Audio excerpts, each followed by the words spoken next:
Sunderlight Productions.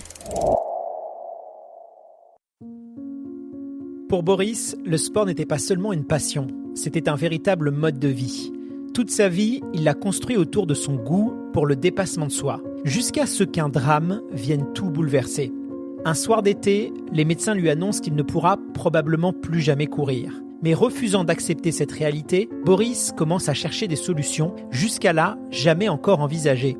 Ce récit n'est pas seulement l'histoire de la résilience face à l'adversité, c'est aussi celle d'une transformation profonde qui illustre comment chaque fin peut être le commencement de quelque chose de nouveau, où chaque petit pas en avant est un triomphe.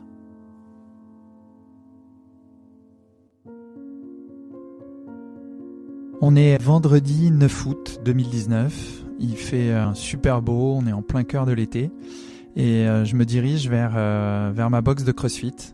Je pratique depuis 5 ans le CrossFit à ce moment-là et c'est toujours un moment que j'affectionne et que j'attends parce que retrouver les potes, s'entraîner, le dépassement de soi, enfin bon bref, tout ce qu'on aime dans le sport, je le retrouve, c'est ma pause déjeuner.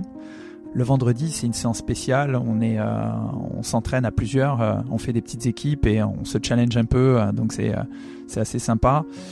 Mais ça met bien dans le rouge, donc grosse séance de CrossFit. On fait ce qu'on appelle un WOD, un Workout of Day, qui se fait en équipe. Et donc du coup, on veut évidemment se dépasser et puis essayer d'arriver un peu devant, quoi. Donc grosse séance. À 13h30, la séance se termine et donc du coup, je suis bien content. Je retourne au boulot. Avec un sentiment de plénitude parce que belle séance et j'aime ça, j'aime m'entraîner entre midi et 2, c'est un moment particulier pour moi, c'est ma bulle d'air, donc je suis toujours très content. Donc je retourne au boulot plutôt content et en me disant bon, je pars en vacances ce soir, donc c'est cool quoi. L'après-midi de travail se passe tant bien que mal parce que en fait j'ai pas mal donné dans ma séance de CrossFit et donc du coup j'ai un peu de mal mais j'ai pas mal de boulot parce que justement le soir je ferme le bureau et puis je vais partir en vacances. Le 9 août c'est la veille de mon anniversaire, donc le lendemain c'est mon anniversaire et puis ça fait pas mal de temps que je bosse beaucoup et que je promets à ma fille qu'on va se voir un peu plus, je promets à ma femme qu'on va se voir un peu plus, qu'on va profiter pendant ces vacances.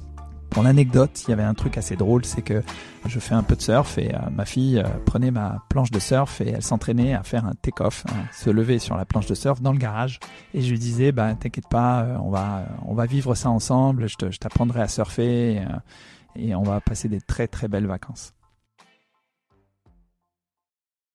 À 18h, je ferme la clé de mon bureau. Je suis très content d'avoir bouclé cette belle journée où je me suis bien donné. J'ai les endorphines qui sont au max.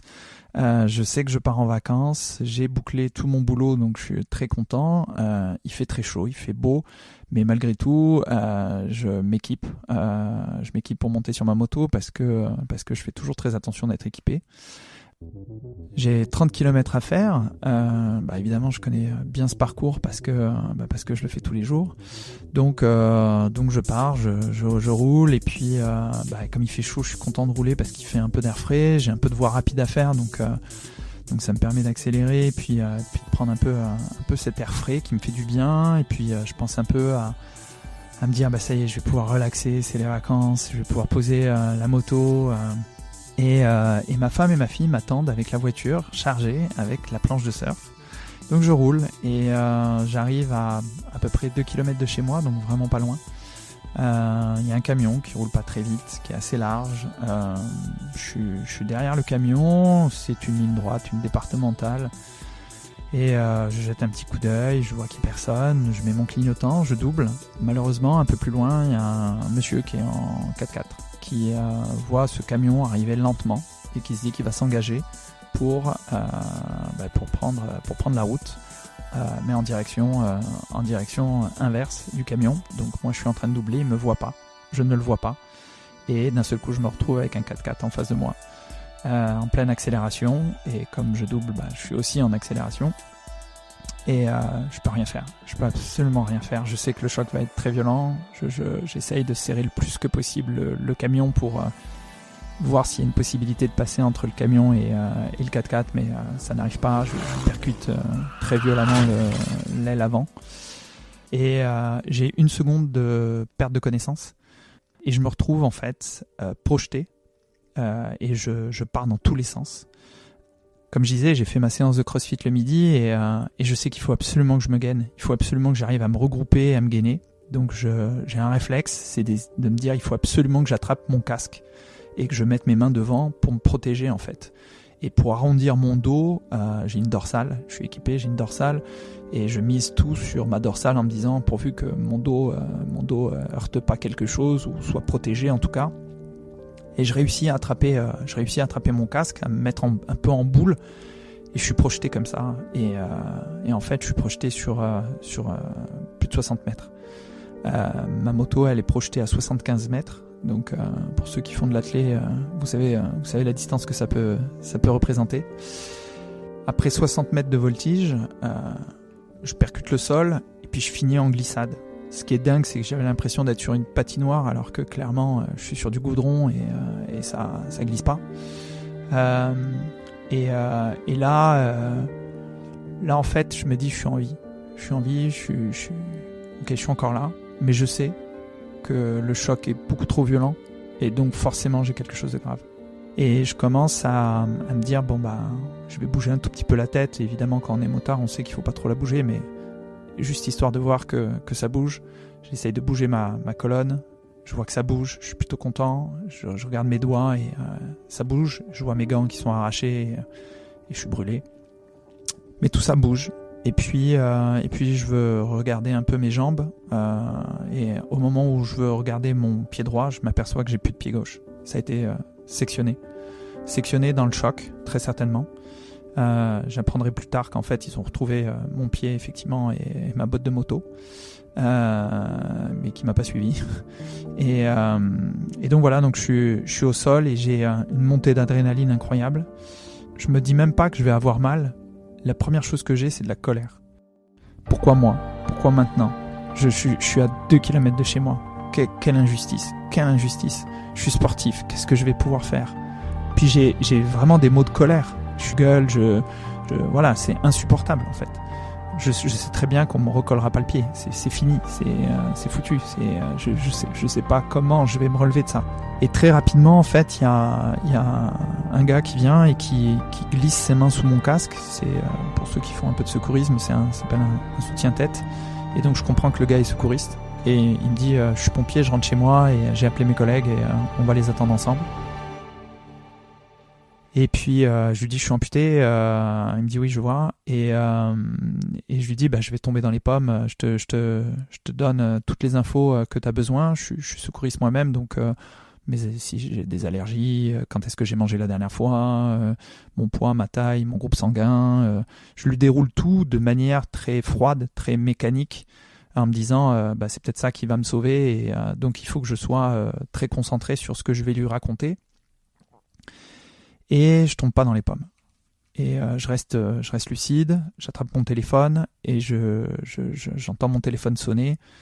Je sais que c'est ma femme qui m'attend et je sais qu'elle s'inquiète. Donc je pouvais pas parler évidemment, je demande à ce que quelqu'un puisse prendre l'appel et explique que j'ai eu un accident. Personne ne le fait. Les gens sont autour de moi, personne ne le fait et j'apprends plus tard pourquoi. Le pompier et les pompiers refusent de passer ce genre d'appel parce qu'on peut décéder dans le camion. Et donc c'est un appel qui est pas à passer en fait. Ils veulent pas le passer parce que souvent ils disent à quelqu'un on a votre mari, on a votre fils, on a qui que ce soit et puis 10 minutes plus tard la personne décède et forcément c'est un appel qui a pas lieu. Donc voilà, donc du coup je pense à elle, je pense très fort à elle et je connais ma femme, je sais que elle va venir, elle va remonter le chemin, je la connais et effectivement c'est ce qu'elle fait, sauf que moi je suis déjà parti, je suis déjà dans le camion de pompiers, les pompiers ont un peu de mal à me monter dans le camion parce que je me suis tellement gainé que j'ai le cou qui est complètement contracté. Ils ont du mal à me mettre une minerve. Ils ont du mal à me monter et le médecin tarde à venir. Je suis toujours conscient. La douleur est ultra présente. Je souffre énormément et j'ai vraiment du mal à faire face à la douleur. Mais encore une fois, je tombe pas dans les pommes. Je comprends pas pourquoi je tombe pas dans les pommes. Et voilà. Et donc du coup, j'essaye de faire face. J'ai horriblement chaud. Heureusement, des gens. Je me suis retrouvé avec un foulard dans mes affaires. En fait, c'est une dame qui a retiré un foulard, qui a pris un foulard et qui avait imbibé d'eau. Il faut pas boire, parce qu'on risque d'être anesthésié, donc il faut rien dans le ventre. Et en fait, elle me mettait un peu d'eau sur le visage pour essayer de me rafraîchir un peu, parce que le goudron, encore une fois, était brûlant et voilà, beaucoup de choses qui se croisent, beaucoup de sentiments, beaucoup d'adrénaline. C'est à la fois très clair et à la fois très confus. Voilà, c'est un moment assez terrible parce que je rentre dans un monde inconnu. Dans le camion de pompier, en fait, évidemment, il me donne des antidouleurs, il me sédate, mais je sais pas, je dois avoir l'adrénaline qui est un peu trop haute et du coup, j'ai des épisodes où je me réveille. Et puis, arrivé à l'hôpital, je me réveille, je suis vraiment conscient et il y a une infirmière qui me regarde et qui me dit « mais vous êtes conscient ?» Et elle me dit « vous inquiétez pas, on va s'occuper de vous et on va faire ce qu'il faut, vous inquiétez pas. » Ce que me dit l'infirmière, en fait, ça paraît rien, mais ça m'a énormément rassuré. J'ai pu relâcher et je me suis endormi à ce moment-là, en fait, vraiment.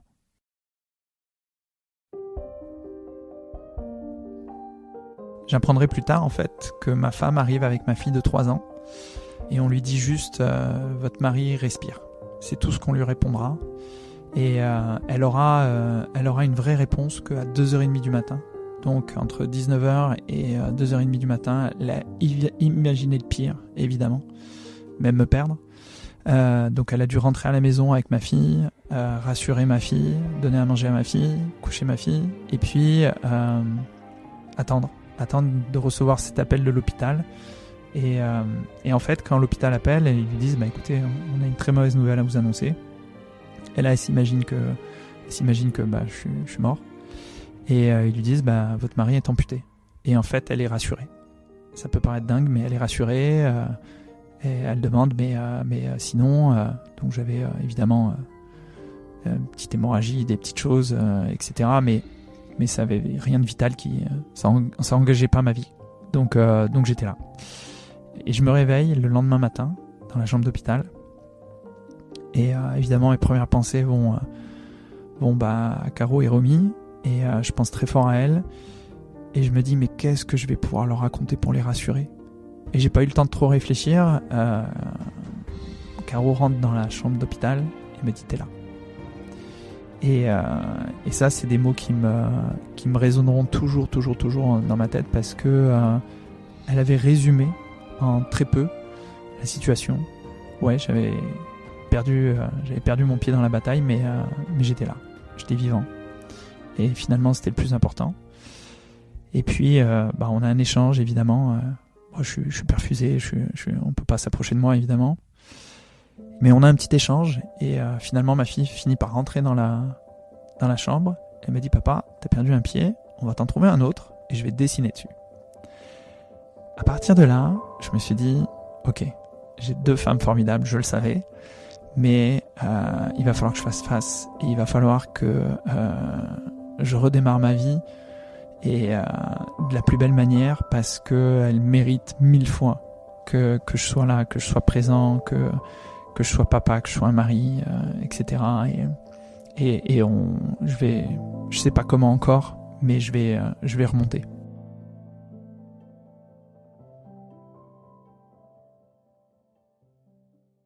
La question du sport, elle se pose tout de suite. Comment je vais pouvoir reprendre le sport, sachant que c'est dans mon ADN, c'est quelque chose qui fait partie de moi et dont j'ai absolument besoin. Ça fait partie de mon équilibre. Avec du recul, c'est vrai que c'est un peu bizarre d'avoir immédiatement pensé au sport, mais c'est quelque chose qui me rassure, c'est quelque chose qui m'a toujours guidé, qui m'a toujours aidé, et donc j'essaye de penser à quelque chose qui va être positif, qui va me rassurer, même si j'ai beaucoup de questions et beaucoup d'inconnus. Et puis à l'hôpital, en fait, j'essaye de pas trop craquer devant mes proches. Mais la douleur, le choc émotionnel, etc. finit que je craque. Mais je craque en attendant qu'il n'y ait plus personne. Et un infirmier en fait me voit craquer. Et il me dit c'est normal. Il me dit mais on va faire quelque chose. Et encore une fois, je suis sous perfusion, sous tout produit vraiment incroyable. Et donc il arrive à me transporter, il me met dans un fauteuil, il arrive à me transporter, et c'est une unité intensive. Et cette unité, en fait, il n'y a pas de porte, il y a des caméras dans les chambres pour pouvoir accéder très rapidement dans les chambres. Et on est tous en urgence, quoi. Et il commence à me balader un petit peu dans cette unité. Et il fait pas de commentaires, sauf de dire cliniquement qu'est-ce que les autres personnes ont dans les chambres. Et on fait le tour. Et il me ramène dans ma chambre.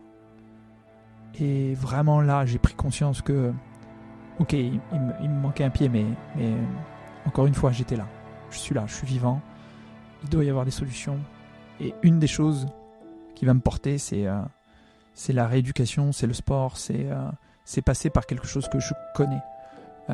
Et reprendre possession de mon corps, en fait. Reprendre possession de mon corps, reprendre ce qui m'a toujours porté, et avec cette contrainte d'avoir un pied en moins.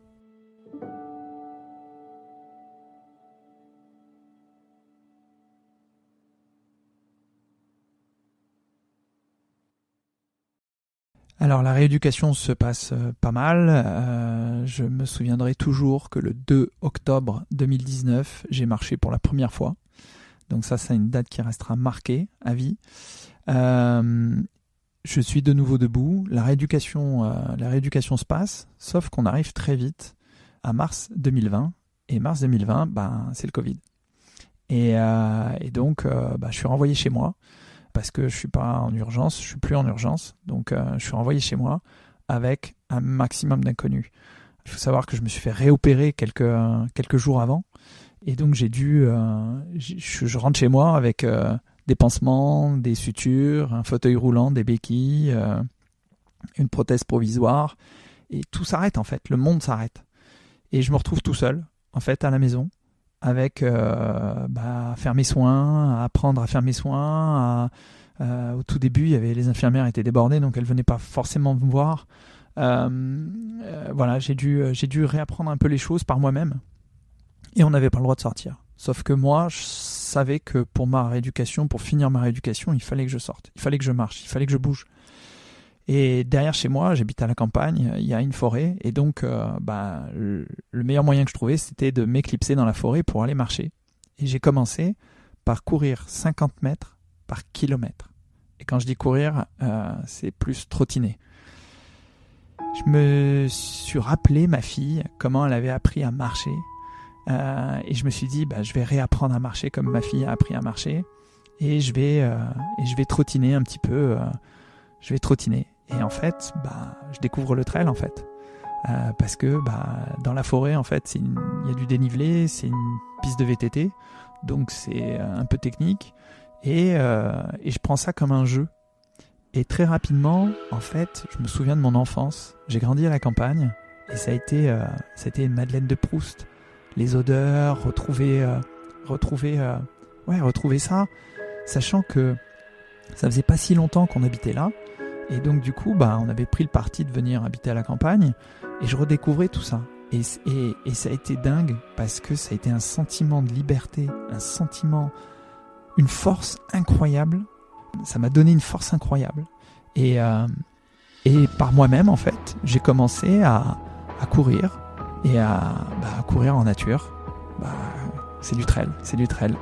Et quand le Covid s'est arrêté, quand on a pu sortir de chez nous et retrouver mon prothésiste, je dis à mon prothésiste, écoute, je veux faire du trail. Il me dit mais Boris, c'est pas possible avec une lame. Et donc ça fait des mois que je fais ça et puis on me dit c'est pas possible. Encore un impossible qui doit devenir possible dans ma tête. Et je me mets au défi de pouvoir les courir et puis même de pouvoir les courir en montagne. Puisqu'on me dit que c'est pas possible, je relève le défi et je me dis je vais aller courir en montagne.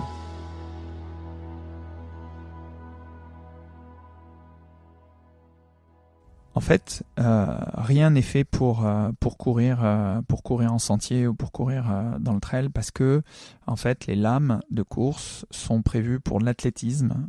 Au départ, elles ont été dessinées et faites pour l'athlétisme. Je pense que tout le monde a l'image d'Oscar Pistorius qui court le 400 mètres. Effectivement, c'est des lames qui coûtent très très cher et qui sont faits pour du tartan, pour aller tout droit. Rien n'est trop fait pour aller courir sur des sentiers techniques et encore moins pour aller courir en montagne. La première grosse difficulté, c'est les prix. Les prix sont très chers. Ces lames de course coûtent une véritable fortune, ça coûte une petite voiture. Donc c'est absolument pas accessible. Et moi, à ce moment-là, je me demande comment je vais financer ça. Et puis, commence une bataille, en fait, de pouvoir m'équiper, de pouvoir accéder à ça. Et là, je me rends compte qu'il y a une injustice totale. C'est que c'est absolument pas accessible et que beaucoup de gens, finalement, finissent par rester dans le canapé uniquement parce qu'il n'y a pas de matériel de sport adapté et parce que ça coûte trop cher. Là, je suis face à un mur, en fait. La technique me suit pas. Ces lames de course que j'essaye d'utiliser entre elles, en fait, les semelles s'arrachent. Ça risque de m'envoyer dans le décor parce que en réalité, c'est encore très puissant et c'est fait pour aller tout droit, donc ça marche pas. Et finalement, en fait, on finit avec mon prothésiste par trouver des solutions en coupant des lames, en essayant de voir avec un cordonnier si on peut adapter une semelle de chaussure de trail. En gros, j'achète une chaussure de trail, je la découpe et puis je colle la semelle à cette lame. Enfin bon, bref, on cherche des solutions. C'est du bricolage ce qu'on fait, mais je sais que si je veux participer à des grandes courses de trail, ce sera pas possible. Ok, je suis déjà amputé. Si en plus j'ai pas un matériel adéquat, ça va pas le faire. Et un soir sur les réseaux sociaux, un gars me contacte et me dit tiens, il y a un projet vers chez toi qui est en train de naître. Il cherche des gars pour tester une lame assez novatrice qui récupère du carbone de l'avion Airbus A350. Qui veulent trouver une solution pour que ce soit accessible en plus en prix. Donc là je me dis tiens, je vais les contacter, je les contacte et coup de chance, la semaine d'après il y a un test, ils font un test, le premier test de leur lame sur un terrain d'athlée. Donc je m'inscris et je suis le dernier inscrit d'ailleurs et je vais sur cette journée de test. Et j'essaye la lame et je suis tout de suite convaincu. Mais on est sur une piste d'athlétisme et encore une fois, moi je veux courir hors stade, je veux pas courir dans un stade, donc je leur dis mais je veux sortir. Et puis il y a un gars qui me dit mais attends, si tu sors du stade, je viens avec toi. Et on part courir tous les deux et j'avais pas vraiment bien compris qui il était. À la fin du run, on revient et il me dit t'aimes courir en dehors du stade? Je dis oui, moi je veux faire que ça de toute façon et je cherche ça. Il me dit je m'appelle Patrick Leck, je travaille à la R&D de chez Salomon et c'est moi qui développe la semelle. Et là a démarré un projet incroyable où j'ai servi de bêta-testeur et j'ai collaboré au développement de cette semelle avec Salomon et ça a été le début d'une grande aventure. Donc dans le centre de rééducation, je parle tout le temps de sport et puis je suis à fond avec mon kiné, avec ma kiné, tout le temps à parler de sport et comment je vais pouvoir faire. Et elle me dit tiens justement il y a quelqu'un qui vient d'arriver et qui est passionné de sport mais qui va pas très bien. Et si tu pouvais aller lui dire 2 mots pour essayer de lui remonter le moral. Et là je rencontre Emmanuel Vidal qui est le fondateur d'Iron. Et on accroche tout de suite autour de la passion du sport. Et voilà, et on a une amitié qui se lie. Et je vais essayer autant que possible de lui passer toutes mes astuces pour que lui aussi puisse se relever. Moi, j'étais un peu en fin de parcours de rééduc et lui était au début. Et voilà, et donc du coup, on commence une amitié. Et un jour, il me dit, Boris, est-ce que tu veux pas devenir athlète Iron ? Je dis, mais ce serait un immense hommage et je serais vraiment très très honoré. Quand je dis un hommage, c'est un hommage à notre situation. Et c'est un vrai soulagement de pouvoir avoir ce soutien d'Iron parce que les équipements coûtent très cher déjà. Et donc si je peux avoir un peu d'aide, ça va clairement pouvoir me permettre d'accéder un peu plus facilement au sport et au trail. Et aussi c'est évidemment un soutien moral énorme.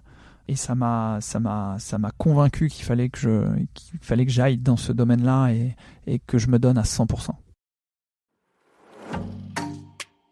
Travailler avec les équipes Salomon, ça m'a fait énormément de bien. Je me passionne pour développer des solutions et pour développer cette semelle. Et puis il faut la tester. Et en fait, on décide d'accrocher un premier dossard qui est l'Ecotrail.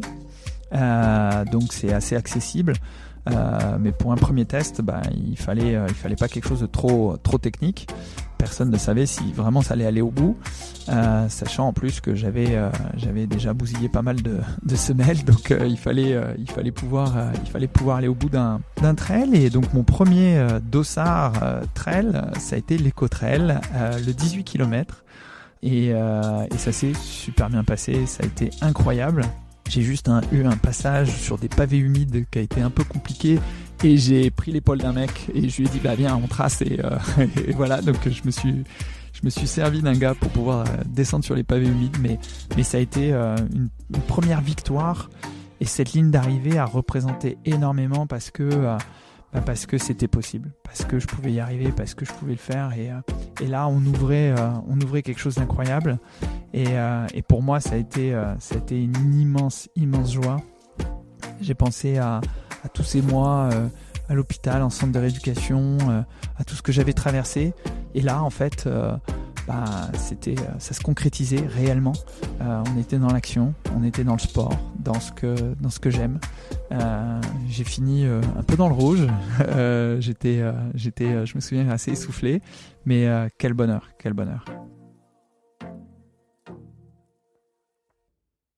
Suite à cette course, en fait, j'ai des étoiles plein les yeux. J'ai qu'une envie, c'est retourner m'entraîner, retourner à développer cette semelle, à faire en sorte que tout soit aligné pour pouvoir envisager de faire une grande course en montagne. Et là, on voit que la lame, c'est possible en fait. Elle a des capacités, elle répond présente. Et on me conseille des petites courses en montagne, assez accessibles quand même, mais c'est pas du tout l'idée que je me fais de la reprise, c'est pas du tout l'idée que je me fais. Moi, je rêve d'une grande course. Et une course très spéciale en plus, qui est CR Zinal. Donc c'est la course avec les 5 sommets à 4000 tout autour, une course mythique, une des premières courses de trail au monde, et une course qui est une course d'ailleurs souvent gagnée par Kilian Jornet, que j'admire. Et donc je propose ça. Et chez Salomon, Greg Vollet appuie le truc et dit c'est ce qu'il faut faire. Il faut faire CR Zinal. C'est absolument la course que tu dois faire. On est donc en août 2021. Cette date est forcément très symbolique pour moi. On est 2 ans après mon amputation. J'ai une émotion très particulière et puis Salomon me met dans des conditions absolument incroyables. Je pars avec les élites, avec toutes les stars, Rémi Bonnet, Kilian Jornet, Mark Landstein pour ceux qui le connaissent. Il y avait Kathleen Feider, il y avait Judith Weider, enfin bref, Maud Matisse, bref, que des stars. Moi, des gens qui me font rêver et je les ai là, à côté de moi. Sur la ligne de départ, je suis là avec eux.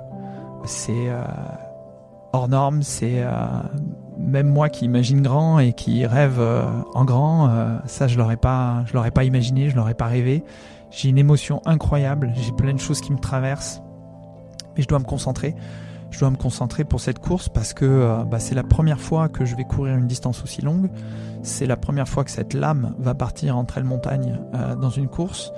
La semelle, c'était un prototype, je rappelle encore, on était encore dans le prototypage, ni la semelle n'était sortie. Donc on était dans plein d'inconnus et nous voilà partis pour cette course. Alors évidemment les élites partent à Mach 2, je peux pas du tout les suivre, j'ai dû les suivre sur 100 mètres, mais surtout que Sierre-Zinal ça monte tout de suite très fort. Et c'était Kilian Jornet qui m'avait dit tu vas voir, c'est brutal le départ. Et ça a été très brutal effectivement. Et donc je prends un mur direct. Il faut savoir que dès le départ, en fait, sur 8 km, il y a quelque chose comme 1002 de dénivelé. Donc j'aimais bien dire que je tendais le bras, je touchais le sol, tellement ça montait. Alors j'exagère un peu, mais c'est vrai que ça grimpait fort, vraiment très fort. Et tout de suite je me retrouve dans le rouge. Heureusement, il y a du monde de chez Salomon qui court avec moi et qui m'accompagne. Ça me fait du baume au cœur, ça me motive et j'ai vraiment envie de me transcender pour ça parce que ça représente à la fois pour moi mais aussi pour ce que ça va représenter. J'ai conscience que ça va incarner quelque chose et j'ai conscience que ça va inspirer et j'ai envie d'aller briser un petit peu tous les préjugés, tous les murs que j'ai pu rencontrer. Je voulais démontrer que c'était possible. La course se passe tant bien que mal, mais arrivé au 20e kilomètre, un énorme orage éclate et on prend une pluie absolument dingue. Il y a des éclairs de partout et c'est vraiment très compliqué, mais je suis déterminé, je ne me vois pas m'arrêter, donc je continue. De toute façon, avec tout ce que j'avais traversé, c'était rien pour moi. C'était juste des aléas climatiques, ça allait pas m'arrêter. Sauf que dans l'équipe, il y a des gars qui me disent c'est pas très très prudent de continuer, mais j'insiste. Et je me souviens, on s'arrête, on fait un petit ravito et je suis trempé de partout. Il y a plus rien qui est sec. Et je les entends dire on repart pas, c'est vraiment pas prudent. Et je les écoute pas. Et je repars. Et bien obligé de me suivre, malheureusement pour eux.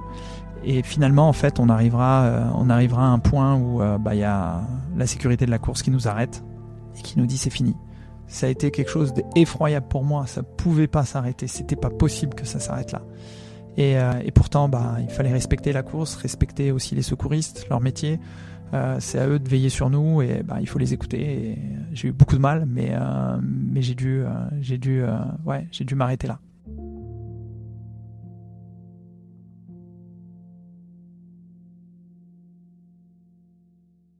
Me voilà dans le pick-up, il flotte à bloc, on m'a enlevé le dossard.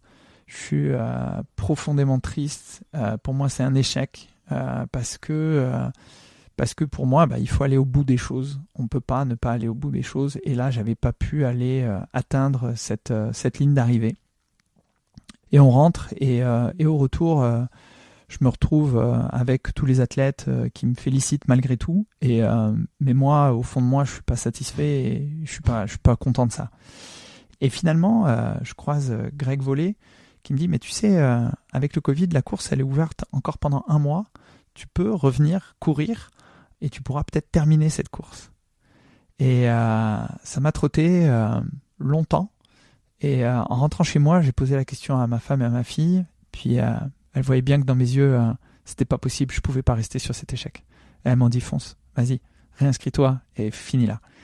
Et c'est ce que j'ai fait. Je me suis réinscrit et vers fin août, je crois que c'était le 26 août, j'ai recouru Sierre-Zinal et j'ai terminé Sierre-Zinal. Et j'ai été accueilli de la plus belle manière par le directeur de course et par le fondateur de la course qui était présent et qui tenait à être présent. Et là, je me suis dit, ok, je suis dans la bonne communauté, je suis dans le bon endroit. C'est là où il fallait que je sois parce que c'était un défi hors norme pour moi, mais aussi pour beaucoup d'amputés. Je me suis dit, ça va briser les lignes et d'autres vont pouvoir y croire. Il peut le faire, je peux le faire. Cette arrivée, pour moi, elle est vraiment, vraiment symbolique. Et c'est pour ça que j'ai vraiment à cœur de partager mon expérience. J'ai vraiment à cœur de pouvoir inspirer des personnes pour qu'elles puissent avoir cet espoir. Pas pour briller, pas pour être le meilleur, mais vraiment pour dire, mais c'est possible, venez jouer avec moi. Et finalement, en fait, quand j'ai créé l'association Level Up, c'était ça, c'était pouvoir aider, accompagner et soutenir les personnes à pouvoir retrouver une dynamique de vie, une vie sportive, et de sensibiliser aussi. Il y a beaucoup besoin de sensibiliser, il y a beaucoup besoin de faire de l'inclusion. J'essaye de partager mon expérience pour que ça libère et pour que ça puisse faire venir un maximum de monde et que la différence soit une force, que ce soit pas un handicap, que ça devienne juste une force en fait, que cette différence ne soit pas plus que il lui manque un pied, mais finalement c'est pas une histoire, il est là avec nous, il court avec nous et c'est ça le plus important.